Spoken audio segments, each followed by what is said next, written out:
Assalamualaikum warahmatullahi wabarakatuh. Jumpa kembali kita dengan TV Pratiwi pada kesempatan sore yang berbahagia ini dalam suasana bulan suci Ramadan. Pada hari ini kita akan membicarakan diet ala Rasulullah. Rasulullah merupakan sosok yang luar biasa. Jika kita mencermati pola makan beliau, ternyata amat sangat sederhana. Itu pula yang kemudian diikuti oleh para sahabat beliau. Ternyata kesederhanaan pola makan inilah yang pada akhirnya membuat Rasulullah tidak mengidap penyakit berat seperti halnya yang banyak diderita oleh kita di zaman sekarang ini.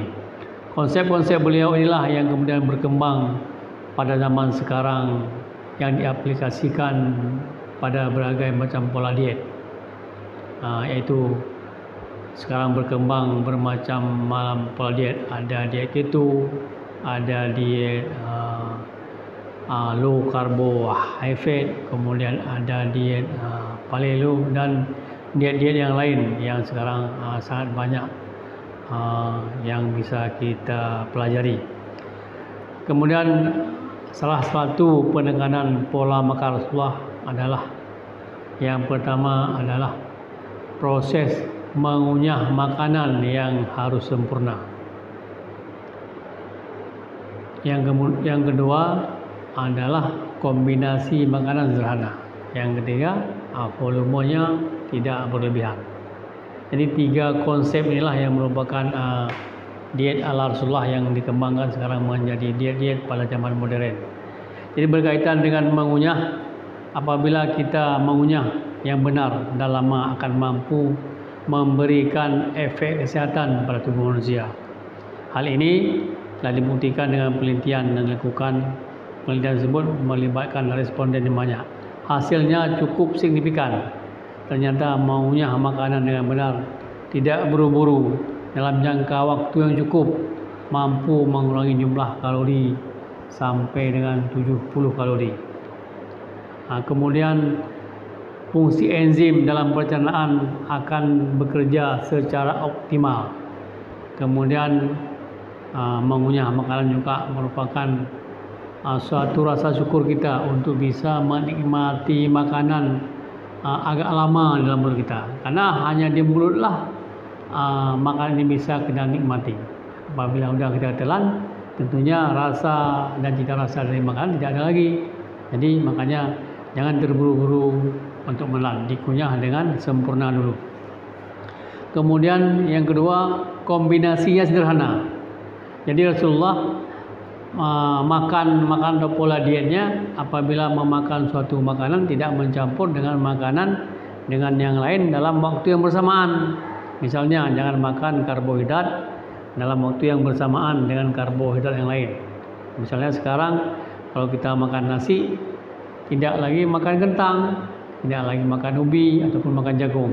Kemudian kalau makan protein, misalnya kita makan ikan, tidak lagi makan daging, tidak makan telur, dan tidak makan lagi makanan-makanan seafood yang lain. Jadi cukup 1 atau maksimal 2 kombinasi. Begitu juga dengan lemak, 1 macam lemak cukup. Jadi manfaatnya rupanya apabila kita makan yang beragamnya cukup banyak, akan memerlukan enzim yang semakin banyak ragamnya. Semakin banyak pula enzim ini tentu akan memerlukan pengolahan dan memberatkan pencernaan. Jadi makanan yang kita konsumsi ini tentunya tidak memberatkan pencernaan kita, karena terlalu banyak kombinasi enzim yang diperlukan, terlalu banyak proses pencernaan yang diperlukan. Kemudian yang berikutnya adalah volume dari makanan. Jadi Rasulullah tidak pernah makan makanan sampai terlalu kenyang. Jadi cukup mengisi 1/3 perut lambungnya dengan makanan, 1/3 dengan air, 1/3 dengan udara. Jadi tidak sampai kenyang. Karena Rasulullah memperdomani bahwa makan adalah untuk bisa menegakkan tulang belakang. Artinya makan untuk bisa beribadah. Jadi pola-pola makan inilah yang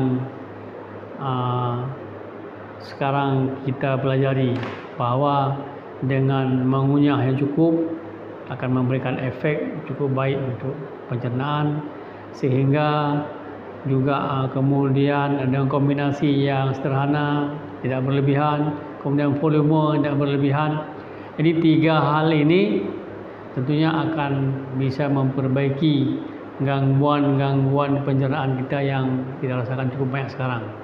Baik ada dari namanya GERD, gastro, esophageal reflux disease, kemudian ada penyakit MAH, ada penyakit leaky gut, kemudian ada penyakit autoimun.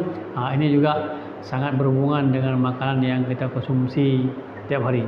Semoga pola diet Rasulullah yang sangat sederhana ini bisa kita pedomani untuk sekarang ini, walaupun ini zaman sekarang cukup sulit, apalagi untuk makan makanan yang alami seperti yang Rasulullah jalankan selama beliau hidup, karena cukup banyak makanan mengalami pengolahan-pengolahan yang sama-sama ketahui akan memberi efek untuk badan kita. Kemudian Rasulullah tentunya selalu makan makanan yang halal dan thayyib.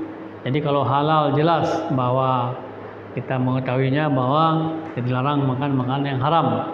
Kemudian yang thayyib apa kriterianya? Jadi kriteria thayyib yang perlu kita ketahui, makanan itu aman dikonsumsi dalam jangka pendek maupun jangka panjang, aman bagi kesehatan. Kemudian tumbuh di tanah yang subur, tinggi mineralnya, kemudian bebas dari bahan-bahan kimia sintetik.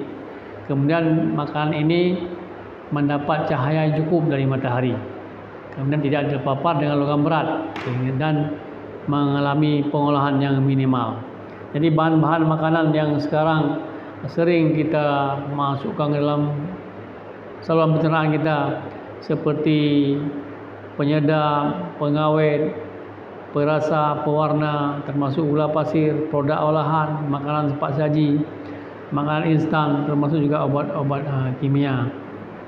Ini merupakan bahan-bahan yang sebenarnya tidak baik dimasukkan dalam tubuh kita secara terus-menerus. Ada sifatnya adalah emergency, terutama mengenai obat dan bahan-bahan makanan yang cepat saji dalam keadaan tertentu. Jadi usahakanlah selalu kita makan makanan-makanan yang semuanya tidak mengalami pengolahan seperti yang dicontohkan Rasulullah.